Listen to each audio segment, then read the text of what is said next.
Welcome back everyone. We are continuing our coverage on this new coronavirus, this CCP virus. We have a great lineup today. We're going to be going into how in Wuhan they're doing these virus tests on 11 million people and how residents there are viewing this as a money-making scheme of the local government. We're going to be going into how the Chinese regime has threatened retaliation against Secretary of State Mike Pompeo because he congratulated the inauguration of the Taiwan president. Now folks, before we get started, if you haven't already, please don't forget to like and subscribe. And notably, if you have already subscribed to this channel, please double check to make sure you are still subscribed, because we have gotten some reports of people being unsubscribed without their knowing. Wuhan residents are viewing these mandatory virus tests as a money-making scheme by local officials. Now, state media in China is estimating this virus test is going to cost about 1 billion yuan, which is over 140 US dollars. And this cost is very likely going to fall on the local government. Now, Epoch Times is, of course, blacklisted in mainland China. That's what happens when you tell the truth about what's happening there. But we are able to get phone calls into mainland China, and we also have a lot of sources on the ground who give us information. And because we have this established track record of not folding to Chinese Communist Party pressure, it means that anyone who wants to get information out of mainland China typically comes to us. People we've spoken to suspect, again, that this is a money-making scheme of the Chinese Communist Party. Now, they note the cost of the mandatory test is inflated from the virus tests they could get at hospitals. If they went to the hospitals, it would be about a third of what they're paying for these virus tests. They're paying about 130 yuan for these virus tests. There's a lot of speculation as to why these mandatory tests are being done, because there are some very odd issues which we'll go into. Now, speaking to people on the ground there, one of the popular theories is that the Chinese regime is trying to resell the virus test kits it had sold to other countries and that were shipped back to China because they were found to be faulty. You may remember many countries in the world purchased large numbers of test kits from China and returned those test kits, recently Canada being a case of that. So there are a lot of questions among Chinese citizens as to the purpose of this test. Is the Chinese regime trying to get an accurate picture of how many people have the virus? Is the Chinese regime trying to get a picture of who has the virus so that these individuals can be quarantined? Under the current practices they have now, it's unlikely that either of these could be found out through the testing methods. There are cases, for example, of entire buildings doing these tests, and the individuals doing the tests putting them in the same container afterwards. They do not appear to be filing them based on the identity of the person. Also, many people are refusing to take the test. There are cases of entire families we spoke with who are refusing to take the test. If you refuse it in Wuhan, it means that your health code changes from green to yellow. Notably, in China, your health code is tied to your smartphone. Your smartphone's tied to your social security number, and it's tied to your bank account. And so your freedom of movement right now is determined by your health code.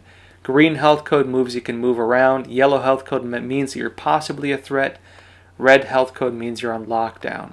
A Mr. Wong told us, quote, "The people who make the experiment make money, benefit, and gain both fame and fortune." And he also stated his belief that those left in Wuhan are the survivors. Others believe that there are cases of low-level corruption being involved in this as well. There are claims, for example, that some people conducting the tests don't seem to be doing them properly. One individual noted they're taking just saliva samples. They're not doing those throat samples. They have to put the Q-tip way back in your nasal cavity. And they're questioning whether these are really accurate tests or whether the people giving them, in addition to all the other issues, whether the individuals giving them are just pocketing the money. Also, there are concerns that tests themselves could lead to cross-contamination. Notably, there was a video we showed in a recent episode where individuals conducting the tests did not appear to be changing their gloves after each patient. And notably, in China right now, there is a major stigma around people from Hubei province overall and from Wuhan in particular. If a person has a Hubei accent, they're discriminated against. And so there's a lot of concern that people from Hubei, people from Wuhan in particular, which is the city there, that they themselves are just infected and they're treated basically like lepers in a lot of China. But notably, there was an individual from Wuhan who traveled to Shanghai with her husband. Now, the Shanghai Health and Welfare Committee reported the case on May 20th. These individuals took both rail and subway lines and traveled for about 7 days before one of them was found to have the virus. Now, in addition to the Chinese regime itself taking efforts to cover up the virus numbers, and there are many cases of this, we won't go over them right here, local officials, in addition to this, also have incentive, one, to not report or to underreport cases. For example, there have been some cases where local officials have been punished when outbreaks have found to have taken place in their communities. And oftentimes these are not even large numbers of cases, it's just a handful of reported cases. And two, to overreact when there are cases, in China at least. Because by overreacting, they are demonstrating to their higher level officials that they're taking appropriate actions to deal with it. They're putting on shows a lot of times. This is one of the concerns. And so you have this dual problem of them trying to cover up outbreaks as they emerge and overreacting to them once they start coming out. Also in Shulan City, there are new cases being confirmed with ties to the Shulan Public Security Bureau. Epoch Times had previously reported claims that the Shulan Public Security Bureau chief was among those infected, and now official reporting is confirming that Shulan's hospital and the Public Security Bureau have been sealed off. Also on May 19th, Shulan City was placed under martial law. There are 1,103 residential buildings and about 1,205 villages currently placed on lockdown. Individuals there have orders to not go outside and to not hold gatherings. Now, outside of China, the Chinese regime is threatening retaliation against Secretary of State Mike Pompeo because he congratulated Taiwanese President He Tsai-ing-wen on her inauguration. And the Chinese regime is regarding this as an attack on its one China policy. And notably, they're very angry that he called her president. 在台湾、香港问题上，蓬佩奥应该先搞清楚美国的国土范围，不要动辄干涉别国的内政，否则他是绝对要碰壁的。In China, 3 different government branches have responded to this, and there's been a lot of news coverage on it in the Chinese media. Radio France International reported in its Chinese edition that the Chinese Ministry of Foreign Affairs, the Ministry of National Defense, and the Taiwan Affairs Office in mainland China, they are claiming, according to RFI, that Pompeo, quote, seriously violated the One China principle and the 3 Sino-U.S. joint statements, and seriously interfered in China's internal affairs and expressed strong indignation and condemnation. Now, in China, the official website of the Ministry of Foreign Affairs of the People's Republic of China issued a statement on May 20th threatening to take, quote, necessary response measures under claims there is only one China and claims that Taiwan is a Chinese territory. Again, the Chinese Communist Party claims ownership over Taiwan, even though in all regards, Taiwan is an independent country.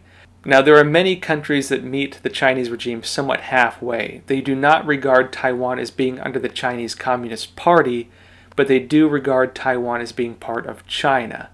And the Chinese regime is always talking about reunification. They want to bring the Taiwanese government and the Taiwanese system fully under control of the Chinese Communist Party. And they will attack anybody who says otherwise, just as Mike Pompeo is being attacked right now. The Chinese Ministry of National Defense issued a statement claiming the Taiwan issue is about Chinese internal affairs and is one of the regime's core interests. It states, quote, we will never allow anyone, any organization, any political party at any time in any form to split any piece of Chinese territory from China. Now, with that said, Taiwan is making pretty strong statements on its independence from the mainland. And also the United States is hitting back pretty hard on the Chinese regime as we speak. And now, in a pretty big blow to the Chinese Communist Party, a Taiwanese semiconductor company has announced that it will build a high-tech factory in the United States, and this is deeply offending the Chinese Communist Party right now. So the company, Taiwan Semiconductor Manufacturing, announced it will establish an advanced chip manufacturing plant in the United States. even though doing so will mean it takes in less profit than it would get if they were to build this in mainland China.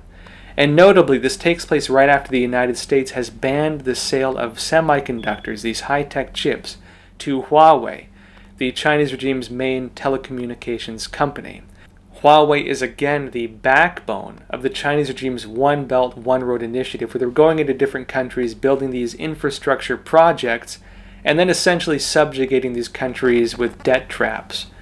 It is also one of the largest telecommunications companies in the world and one of the largest smartphone manufacturers in the world. By denying the sale of chips to Huawei, the United States is basically setting back Huawei several generations in technology, meaning it will very unlikely be able to compete in the international market. And notably, this move by this Taiwanese semiconductor company, and so, building this factory in the United States instead of in mainland China, very likely would mean that any chips it manufactures cannot be sold to Huawei. And notably as well, this is taking place in context of the US-China trade war, in context of rising tensions between Taiwan and the Chinese regime. Notably, Taiwan was trying to get access to the WHO, and the Chinese regime basically denied them access because the WHO claims it is following the Chinese regime's One China policy. And in another blow to the Chinese regime, the U.S. has invited 25 countries to its military exercises in the Pacific Rim, and the Chinese regime is not invited. Now, notably, this is the largest military exercise in the world, and it's held every 2 years. The PLA, the People's Liberation Army, again the official military of the Chinese Communist Party, was invited twice since 2014, but it was denied last time for its militarization of the South China Sea. And in addition to all of this, Hong Kong appears to be falling more deeply under the control of the Chinese Communist Party. Recently, a Hong Kong satirical news show was cancelled because of criticism from pro-Chinese Communist Party organizations.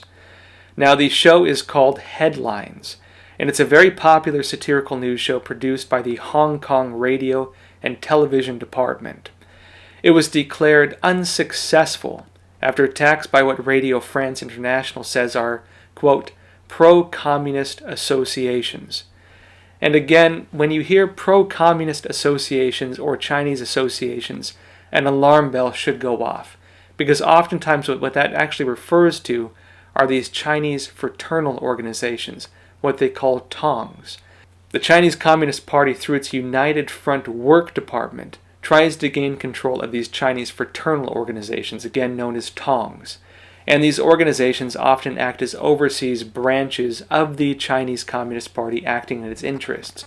And a lot of times beneath the tongs you have the Chinese mafia. In Taiwan and in Hong Kong, for example, these groups are very active. Notably, at the height of the Hong Kong protests, the tongs had sent out the white shirts. And these were individuals who basically went out and created acts of violence against the protesters. Some of the more violent acts during the Hong Kong protests were because of these white shirts. Now, the Chinese edition of RFI is reporting that the episode of this program, which aired on February 14th, sent out a, quote, shock party message, and it was ruled untrue and humiliating for the Hong Kong police by the Communications Bureau. The Bureau of Commerce and Economic Development Bureau of the Communications Bureau ordered the Hong Kong radio station to apologize to the public, and it also punished the production staff for the program. The show has also now been suspended based on the claim that it was, quote, unsuccessful, and the episode that they are critical of will also be removed. Now, notably on the significance of this, Hong Kong is supposed to be self-governing to a large extent. The Chinese regime is supposed to recognize this one China, two systems policy, which allows Hong Kong to have things such as freedom of press. This is a demonstration in the eyes of many, especially in Hong Kong right now where the protests have been taking place, that the Chinese regime is denying them the basic rights that they were promised. Now, folks, with that said, if you haven't already, please don't forget to like and subscribe. Again, we really need your support in this channel. Also, we're going to be broadcasting Monday through Friday, 5 days a week. And if you want to join the premieres each day, you can join them on YouTube on our channel there. at 10:30 p.m. Eastern Time. That said, folks, again, please take care of yourselves, stay healthy, and we'll see you next time.